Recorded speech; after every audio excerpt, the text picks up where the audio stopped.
Ça fait 2 ans aujourd'hui que la Cour suprême a dit oui au centre d'injection supervisé pour les toxicomanes de Vancouver. Il y a plusieurs groupes qui espèrent qu'un tel centre puisse ouvrir ses portes bientôt à Ottawa. Et Geneviève, en attendant d'en avoir un vrai, vous avez visité un faux site d'injection aujourd'hui à Ottawa.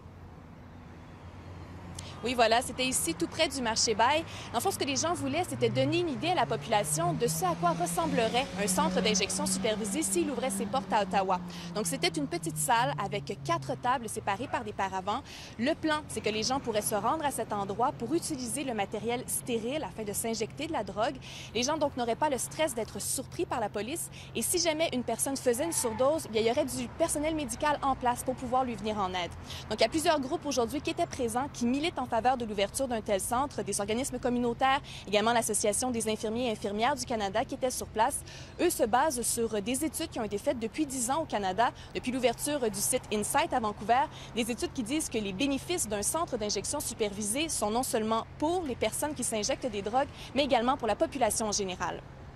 Donc, entre autres, de réduire l'utilisation de drogues publiques, de réduire des problèmes de santé comme l'infection VIH, l'hépatite C. Ça va être le même montant de drogue qui est vendu. Mais la chose qui va arriver, c'est que le monde ne trouvera plus d'aiguilles dans leur cours, d'un parc, dans allées. OK? Puis vous ne verrez plus le monde s'injecter en avant. Et on a pu le voir, Geneviève, encore aujourd'hui, ça soulève de vives contestations, ce projet-là.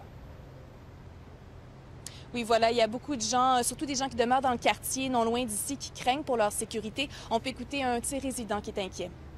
La violence des dealers, c'est le plus grand risque. La violence des fumeurs de crack.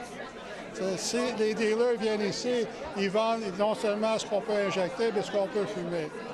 Ça va causer des problèmes pour moi, ma femme, mes voisins. Il faut dire, l'ouverture d'un centre d'injection supervisé, ce n'est vraiment pas chose faite à Ottawa parce que le Centre de santé communautaire Côte-de-Sable veut déposer une demande d'ici au mois de novembre, espère une ouverture d'ici 1 an, mais il faut encore que le gouvernement fédéral donne son appui dans cette affaire. Merci, Geneviève.